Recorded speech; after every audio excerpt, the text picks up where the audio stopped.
Hello learners, this is Ritu Sharma. Welcome back to Eduflight. यहाँ पर हम लोग डिस्कस कर रहे थे सीटेड पेपर 2 का प्रीवियस ईयर क्वेश्चन पेपर 2019 का दिसंबर वाला, और ये पार्ट 8 है। इससे पहले मैं 7 पार्ट प्रोवाइड करा चुकी हूँ। एंड इसी के साथ साथ हमारी सीरीज चल रही है पेपर 1 की भी, और फिर सीडीपी की भी सीरीज चल रही है आपकी। वहाँ पे मैं कुछ इंपॉर्टेंट थ्योरीज डिस्कस कर चुकी हूँ। एंड इसी के साथ आपकी ईवीएस के भी जो इंपॉर्टेंट टॉपिक्स हैं उनके लिए मैं सीरीज लेके आ चुकी हूँ। अगर आपने ये सब वीडियोस नहीं देखे हैं तो जाके देख लो। प्लेलिस्ट का लिंक, सबकी प्लेलिस्ट का अलग अलग लिंक आपको डिस्क्रिप्शन बॉक्स में मिल जाएगा। डिटेल एक्सप्लेनेशन रहती है यहाँ पे। हम एक हर क्वेश्चन को अच्छे से एनालिसिस करके डिटेल में एक्सप्लेन करती हूँ मैं, जिससे कि आपकी कॉन्सेप्ट बिल्डिंग बहुत अच्छे से हो पाए। और सीटेट के साथ साथ ना ये DSSB, एनवीएस और केवीएस सभी के टीचिंग एग्जाम के लिए बहुत इंपॉर्टेंट सीरीज है।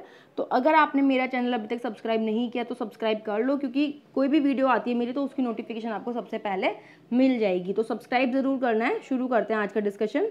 हम लोग यहाँ पर सोशल साइंस वाला पार्ट डिस्कस कर रहे थे और क्वेश्चन नंबर 70 तक हम लोग डिस्कस कर चुके थे। आज की क्लास में हम लोग शुरू करेंगे क्वेश्चन नंबर 71 से। क्या बोल रहा है question? Film can be used as an effective pedagogical tool in the social science classroom because जो फिल्म्स होती हैं वो एक इफेक्टिव पेडागोजिकल टूल की तरह यूज़ की जा सकती है सोशल साइंस क्लासरूम में, या की जाती हैं बिकॉज क्योंकि first option is film can bring the world into classroom, वो वर्ल्ड को, आप पूरी दुनिया को क्लासरूम तक लेके आ सकती हैं। Films inspire us with the power of discovering the unseen and unheard context, या फिर third, films bring stories, voices and images that in an life में be for remove from us, जो कि हमारी लाइफ से बहुत दूर होती है। ऐसी स्टोरीज और वॉइसेस को भी लेके आया जा सकता है क्लासरूम के अंदर with the help of film. या फिर third, film are objective medium which can encourage learner to frame their views in a singular manner. अब आप बताइए यहाँ पे कौन सा ऑप्शन करेक्ट है। फिर से देखते हैं एक बार। ऑप्शन में फर्स्ट क्या बोला? Film can bring world into the classroom. तो ऐसा होता है कि पूरे वर्ल्ड का एक आप ओवरव्यू दिखा सकते हो बच्चों को through the film. Second is film inspire us with the power of discovering the unseen and unheard context, क्योंकि कुछ ऐसी चीज़ें भी हमें पता चलती हैं जो हमने नहीं देखी होती या नहीं सुनी होती, तो उसके लिए भी आपकी जो क्यूरियोसिटी होती है वो क्रिएट होती है with the help of film. तो ये ऑप्शन भी आपका ठीक है। Third is film bring stories, voices and images that in life may be for remove from us, जो कि बहुत दूर होती है हमारे पहुंच से, उन स्टोरीज को भी क्लास में लेके आया जा सकता है with the help of film. तो ये ऑप्शन भी आपका करेक्ट है। डी ऑप्शन देखते हैं। Films are objective medium which can encourage learner to the frame their views in a singular manner. अब यहाँ पे जो वर्ड बोला गया ना सिंगुलर मैनर, यहीं पे ये काम खराब कर रहा है, क्योंकि बच्चों को सिंगुलर मैनर में सोचना नहीं सिखाना है, उनको व्यूज फ्रेम करना सिखाना है मल्टीपल मैनर में, ठीक है, कि वो हर तरीके से सोच पाए, सिर्फ एक ही वे में ना सोचे। तो ये ऑप्शन हमारा डिलीट हो गया। और देखो तीन ऑप्शन थे, तो 3 ऑप्शन हमारे कौन से करेक्ट हो गए? ए, बी एंड सी, जो कि किस में है? ऑप्शन नंबर 1 में। ये हमारा करेक्ट ऑप्शन हो गया। नेक्स्ट क्वेश्चन देखते हैं। Question number 72 is which of the following statement is correct in the context of using map in a classroom? Map को यूज करने के कंटेक्स्ट में कौन सी स्टेटमेंट यहाँ पर करेक्ट है? Options are map is a socio political construct, या फिर B from time immemorial north pole always has shown at the top of the map in all social political context. अब यहाँ पे देखो जो सेकंड वाला ऑप्शन है, इसने बोला कि किस कंटेक्स्ट में यूज़ करते हैं हम मैप को क्लासरूम में। तो ये बात तो ठीक है कि नॉर्थ पोल ऊपर की तरफ हम दिखाते हैं मैप पे, लेकिन इसका क्लास में क्यों यूज़ करवाते हैं उससे कोई लेना देना नहीं है यहाँ पे। ओके, तो ये ऑप्शन आपका करेक्ट नहीं होगा। फिर सी वाला, map is 3 dimensional device and where is we live in a 2 dimensional world, कि मैप जो 3 डायमेंशनल होता है और हम 2 डायमेंशनल में रहते हैं। तो एक बात समझ में आ रही कि ये उल्टा बोल रहे हैं, हम 3 डायमेंशनल वर्ल्ड में रहते हैं और मैप 2 डायमेंशनल होता है एग्जैक्टली। तो ये क्या हो गया? गलत हो गया। ओके, और डी क्या है? Map is an aid to develop a sense of time in learner. तो मैप का टाइम से क्या लेना भाई? लैंड को शो करते हैं मैप पे हम लोग, ठीक है। तो ये ऑप्शन भी गलत हो गया। तो करेक्ट ऑप्शन क्या बचा हमारा? फर्स्ट वाला, ए ऑप्शन इज करेक्ट। तो ए ऑप्शन कहाँ पे दिया हुआ है? फर्स्ट वाले में, only A is correct. Next question देखते हैं। क्वेश्चन नंबर 73 बोल रहा है in an effort to connect learning with the learners life the social science teacher need to, एक बच्चे की लर्निंग को उसकी लाइफ से कनेक्ट करने के लिए सोशल साइंस टीचर को क्या करना चाहिए। First option is intentionally and explicitly include diverse cultural perspective in the subject content, जो सब्जेक्ट कंटेंट वो पढ़ा रहा है उसमें डाइवर्स कल्चरल पर्सपेक्टिव को इंक्लूड करे। Second is point out the personal and family background of the learner in the class, कि बच्चों से उनके फैमिली बैकग्राउंड के बारे में पूछे, पर्सनल इन्फॉर्मेशन पूछे बच्चों की। या फिर third, give learner opportunity to share their example and experience in the class, कि बच्चों को अपॉर्चुनिटी देकर वो अपने एक्सपीरियंस और एग्जाम्पल को शेयर कर सके क्लास में।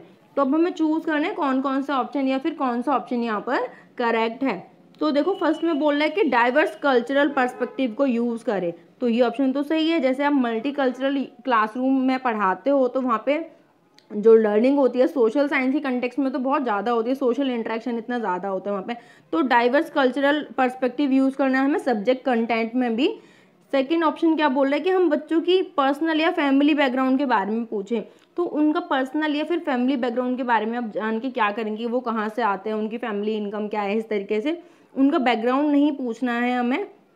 सी is give learner opportunity to share their example and experience in the classroom, कि बच्चे अपने खुद के लाइफ एक्सपीरियंस को शेयर करें, खुद का एग्जाम्पल दे, तो ये करेक्ट ऑप्शन हो जाएगा। तो हमारा करेक्ट ऑप्शन क्या हो गया, ए एंड सी। अब ये कहाँ पर दिया हुआ है हमें, ऑप्शन नंबर 2 में A and C is are correct option. Next question देखते हैं 74, while teaching history genealogy chart is use to, या फिर genealogy chart is use to, यानी कि इसको बोलते हैं वंशावली चार्ट के पीढ़ी दर पीढ़ी जो आपका एक चार्ट होता है पूरा रिकॉर्ड होता है उसको दिखाना। Option A is represent the growth and development of an empire of a dynasty, ये रिप्रेजेंट करता है कि कैसे एक एम्पायर जो डेवलप हुआ उसने ग्रोथ की। ओके, सेकंड ऑप्शन बोल रहा है यहाँ पे show sequence and functional relationship, sequence and functional relationship बताना उनके बारे में कि क्या किसके संबंध थे, कौन किससे पहले आया, क्या सीक्वेंस रहा, फिर उनके सबके फंक्शंस क्या रहे। सी ऑप्शन बोल रहा है प्रोवाइड अ क्रोनोलॉजिकल फ्रेमवर्क, यानी कि जो आपका टाइम बद्ध होता है ना, टाइम के हिसाब से, क्रोनोलॉजी का मतलब क्या होता है, टाइम के अकॉर्डिंग उनको शो करना, वो करना। या फिर फोर्थ ऑप्शन है यहाँ पे हमारे पास develop a sense of space in learner, तो आपको अगर तीनों ऑप्शन में से कुछ भी नहीं पता है ना तो आपको यहाँ पे इतना तो समझ में आ रहा होगा कि डेवलप करना है sense of space in learners, ये वाला ऑप्शन तो आपको गलत ही है क्योंकि हम जीनोलॉजी की बात कर रहे हैं, यहाँ पे वंशावली की बात कर रहे हैं, उसका स्पेस से क्या लेना देना, ये ऑप्शन तो गलत हो गया ना। अब आप देख लो कि डी ऑप्शन आपका कहाँ कहाँ पर है, देखो फोर्थ में डी है, ये गलत हो गया है ना, थर्ड में भी डी है, ये गलत हो गया, और 2 में भी डी है, ये गलत हो गया हमारा। तो हमारा करेक्ट ऑप्शन क्या बचा, फर्स्ट, यानी कि ये तीनों ऑप्शन हमारे करेक्ट हैं, ऊपर वाले ये तीनों स्टेटमेंट करेक्ट हैं, इसके बेसिस पे हमारा A B and C correct हो गया। ठीक है, नेक्स्ट क्वेश्चन देखते हैं, क्वेश्चन नंबर 75 क्या बोल रहा है ये कि एक minute, what adaptation in the teaching learning process should be social science teacher make while engaging with the learners who are visually challenged, उन बच्चों को किस तरीके से पढ़ाया जाए क्लासरूम के अंदर, जो सोशल साइंस टीचर है वो क्या चीज़ें अडेप्ट करे कि वो ठीक से एंगेज कर पाए विजुअली चैलेंज बच्चों को जिनको ठीक से दिखाई नहीं देता। ऑप्शंस क्या है, speak clearly and loudly with the appropriate pause and reiterations, मतलब कि वो लाउडली बोले ताकि वो बच्चे सुन पाए, क्लियरली बोले, और जहाँ पे पॉज लेना है अप्रोप्रिएट पॉज लेके बोले ताकि जो कंटेक्स्ट होता है ना बच्चे उसको भी समझ पाए। तो ये ऑप्शन तो करेक्ट हो जाएगा भाई, क्योंकि उन्हें दिखाई नहीं दे रहा है ठीक से, तो आप क्या करोगे, लाउडली बोल सकते हो, ये चीज़ कर सकते हो आप। Second, use a variety of visually appealing worksheet, कि आप कलरफुल पिक्चर्स दिखाएं उनको, वर्कशीट्स दिखाएं, तो अब आप खुद सोचो कि बच्चों को ठीक से दिखाई नहीं दे रहा है, तो ये वाला ऑप्शन तो आपका करेक्ट नहीं होगा ना, ये वाला ठीक है, ये करेक्ट नहीं है। सी वाला पढ़ते हैं, give verbal clues to create opportunity to imagine, कि उनको इस तरीके से क्लूज दो कि वो उस चीज़ को जो आप वर्णन कर रहे हो क्लास में उसको इमेजिन कर पाएँ, खुद से आत्मसात कर पाएँ, तो ये भी ठीक हो जाएगा option. And D is introduce tactile material during the classroom discussion. जो टेक्टाइल मटेरियल होता है ना, उसको आप टच करते हो, उसको टेक्टाइल बोलते हैं, ठीक है। तो टच ऐसा कुछ मटेरियल प्रोवाइड करा है जिसको बच्चे टच करके फील करके समझ सकें। तो ये भी ऑप्शन गलत, ठीक हो जाएगा, गलत नहीं ठीक हो जाएगा। तो हमारे कौन से ऑप्शन ठीक हो गए? ए, सी एंड डी। अब ए, सी एंड डी कहाँ पे दिया हुआ देखो, सेकंड ऑप्शन में, ये हमारा करेक्ट ऑप्शन हो गया। नेक्स्ट क्वेश्चन देखते हैं। क्वेश्चन नंबर 76 क्या बोल रहा है? Consider the statement on project method in social science teaching. जो सोशल साइंस में आप प्रोजेक्ट देते हो बच्चे को, उससे रिलेटेड कौन सी स्टेटमेंट करेक्ट है? First is it is inspired by the pragmatic perspective, मतलब ये उपयोगितावादी दृष्टिकोण को प्रेरित करता है कि ये आपके लिए यूजफुल रहेगा बहुत आगे भी। It turns learners into a discoverer, और ये बनाता है बच्चों को डिस्कवर, उनके अंदर जो एक खोजबीन वाली हैबिट होती है उसको जागृत करता है। C option is it is entirely a teacher centred method, या फिर fourth it allows learning through self directed activity. अब आपको बताना है इसमें से कौन सा ऑप्शन करेक्ट है। तो अगर आप सी वाला ऑप्शन देखते हो, यहाँ पे देखो सी वाला ऑप्शन है जो इसमें बोल रहे it is entirely a teacher centred method.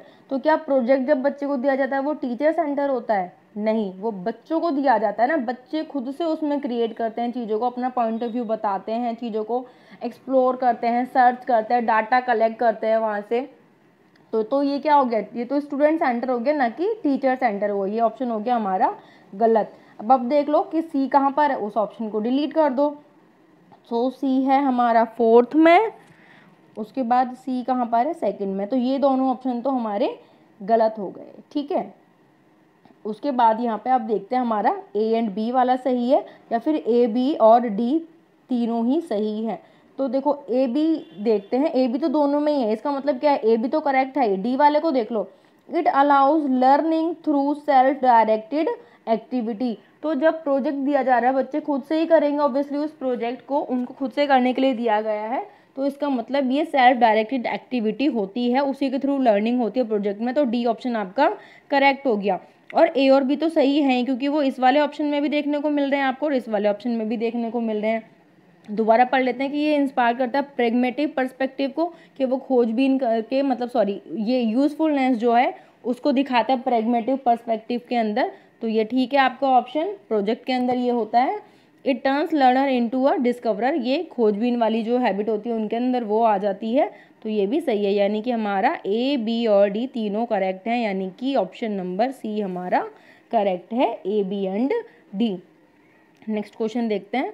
Question number 77, a social science teacher willing to inquire with a constructivist perspective would review the learner age. जो सोशल साइंस टीचर है जो कि इच्छा रखता है कंस्ट्रक्टिविस्ट पर्सपेक्टिव की, वो बच्चों को किस तरीके से देखता है? First is a curious explore on social process, मतलब कि वो क्यूरियस होता है एक्सप्लोर करने के लिए सोशल प्रोसेसेस को, इस तरीके से देखता है कि बच्चे जो हैं खोजबीन करने के लिए उत्सुक रहते हैं।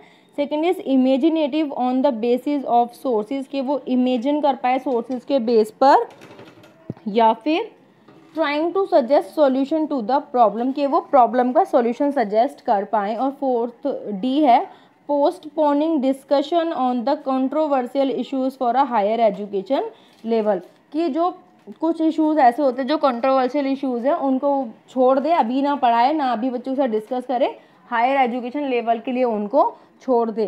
तो इतना समझ में आ रहा है कि डी वाला ऑप्शन हमारा करेक्ट नहीं है यहाँ पे, है ना, इससे नेगेटिव वाइब्स आ रही है, तो ये ऑप्शन तो कट गया। अब यहाँ पे हम फिर से वही करेंगे, देखेंगे कि डी वाला ऑप्शन कहाँ कहाँ पर है, उस क्वेश्चन को हम उस ऑप्शन को एलिमिनेट कर देंगे। तो देखो फोर्थ में डी है, कट गया, ये थर्ड में भी डी है, ये भी कट गया। अब बचा ए बी और फिर A B and C, again वही जैसे हमने ऊपर क्वेश्चन किया था। तो इतना हमें पता चल गया कि ए बी तो सही है ही है, क्योंकि ए बी यहाँ भी है और ए बी यहाँ भी है। सी वाला ऑप्शन पढ़ लो कि जो कंस्ट्रक्टिविस्ट टीचर होता है, कंस्ट्रक्टिविस्ट पर्सपेक्टिव होता है टीचर का, वो बच्चों को कैसे देखता है, trying to suggest solution to a problem. तो ऑब्वियसली कंस्ट्रक्टिविस्ट अप्रोच में यही देखा जाता है कि बच्चे अपनी प्रॉब्लम का सॉल्यूशन खुद से कैसे फाइंड कर सकते हैं, खुद से अपने एनवायरनमेंट को कैसे एक्सप्लोर कर सकते हैं। तो ये वाला तो आपका करेक्ट ऑप्शन है। फिर भी ए और बी को पढ़ लेते हैं कि वो क्यूरियस तरीके से देखता है बच्चों की, वो एक्सप्लोर करेंगे खुद से अपने सोशल साइंस प्रोसेसेस को, तो ऑब्वियसली एक्सप्लोर करते हैं बच्चे कंस्ट्रक्टिविस्ट अप्रोच के अंदर, and imaginative on the basis of sources, और वो इमेजिन भी करते हैं, कल्पना भी करते हैं अपने रिसोर्सेज की या सोर्सेज की। तो ये भी करेक्ट है, यानी ए बी सी तीन ऑप्शन हमारे करेक्ट हो गए। तो हमारा करेक्ट ऑप्शन हो गया बी, यानी कि 2 ए बी एंड ओनली सी तीनों करेक्ट हैं। नेक्स्ट क्वेश्चन देखते हैं। Question number 78, which of the following may be helpful toward making social science curriculum more inclusive. किस तरीके से सोशल साइंस के करिकुलम को मोर इंक्लूसिव बनाया जा सकता है। First is engendering the curriculum. Engender करना मतलब जेंडर से संबंधित मुद्दों को जोड़ना, या फिर uniform instructions and a fixed teaching way in the classroom, कि आपका एक ही वे रहेगा पढ़ाने का थ्रू आउट द क्लासरूम, चाहे बच्चों को समझ आए या ना आए। तो ये ऑप्शन तो यहीं पे हमारा कैंसिल हो गया। C is engaging with different sources official as well as subaltern context, कि आप अलग अलग सोर्सेज को यूज़ करें, अलग अलग तरीके से पढ़ाने की कोशिश करें बच्चों को, बहुत सारे सोर्सेज का यूज़ करें, अलग अलग स्ट्रेटेजी यूज़ करें। ठीक है, तो ये ऑप्शन आपका करेक्ट है। डी वाला is one exam paper fitting all learners. तो हमें ये भी पता चल गया कि एक एग्ज़ाम में आप सबको फिट नहीं कर सकते। वो बात अलग है कि हमारे क्लासेस में वही एक सिंगल एग्ज़ाम होता है, लेकिन ऐसे नहीं होना चाहिए। लर्नर्स का उससे नहीं पता चल पाता कि आप एक ही एग्ज़ाम से सब सारे बच्चों को इवेल्यूएट करने की कोशिश करो, सबके अंदर अलग अलग एबिलिटीज़ होती हैं। तो ये भी करेक्ट नहीं है। अब आप ये देख लो कौन कौन सा हमारा इनकरेक्ट है। बी एंड डी इनकरेक्ट है, राइट। तो ये देख लो बी एंड डी कहाँ पर है।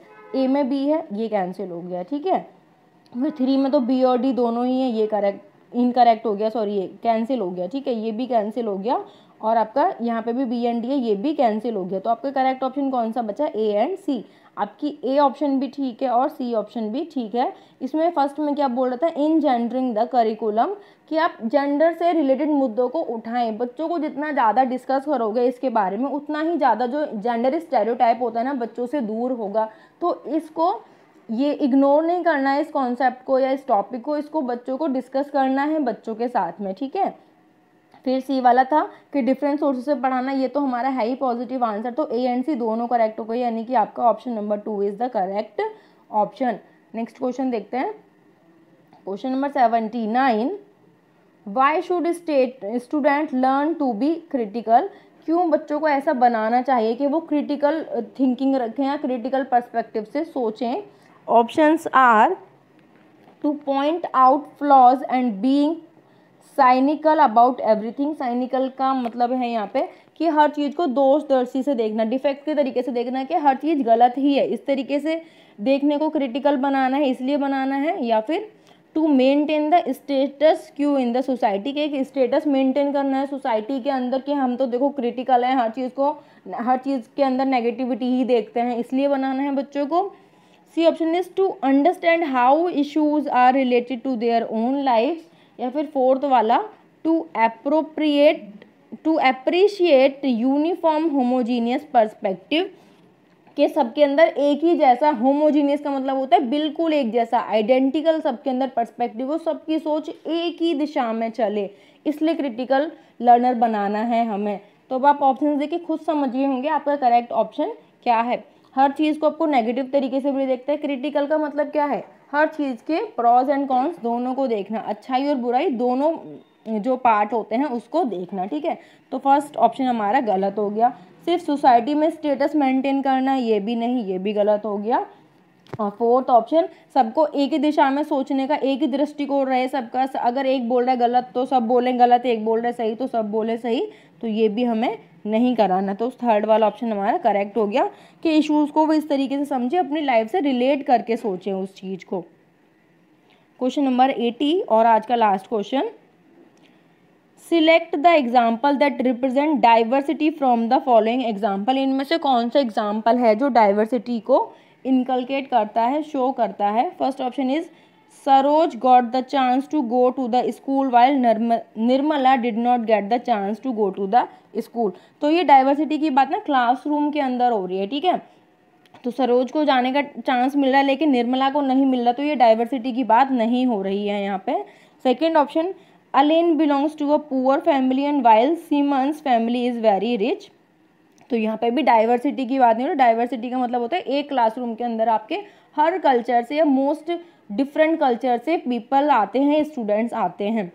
Third option is Raghu does not want to include Suresh in the football team because he comes from a particular community of a society. वो उसको नहीं खिला रहे एक बच्चे को क्योंकि वो एक अलग कम्युनिटी से आता है सोसाइटी की, तो ये भी नहीं होगा इसका ऑप्शन। फोर्थ बचा, फिर भी पढ़ते हैं इसको। Paritosh known good Bangla where is Suchita speak Hindi. अब यहाँ पे डाइवर्सिटी की बात हो रही है, अलग अलग बैकग्राउंड से एक ही क्लास के अंदर लोग आ रहे हैं, तो ये हमारा करेक्ट ऑप्शन हो गया क्वेश्चन ऑप्शन नंबर 4। तो आई होप जितना भी हमने डिस्कस करा है अच्छे से क्लियर हुआ होगा। कोई भी कन्फ्यूज़न होती है तो आप मुझे कमेंट के माध्यम से पूछ सकते हैं। आई विल ट्राई कि नेक्स्ट वीडियो में उसको सॉर्ट आउट कर लिया जाए। बाकी के क्वेश्चन हम लोग करेंगे नेक्स्ट क्लास में। वीडियो अच्छी लगी तो प्लीज़ वीडियो को लाइक करना मत भूलना, सब्सक्राइब कर लेना अगर आपने अभी तक सब्सक्राइब नहीं किया है, क्योंकि बहुत इंपॉर्टेंट रहने वाले हैं आगे भी जो भी वीडियोज़ आएंगी। तो एंड अपने फ्रेंड्स के साथ शेयर ज़रूर करना। तो thank you for watching the video. मिलते हैं नेक्स्ट वीडियो में, तब तक के लिए bye bye, take care, all the best.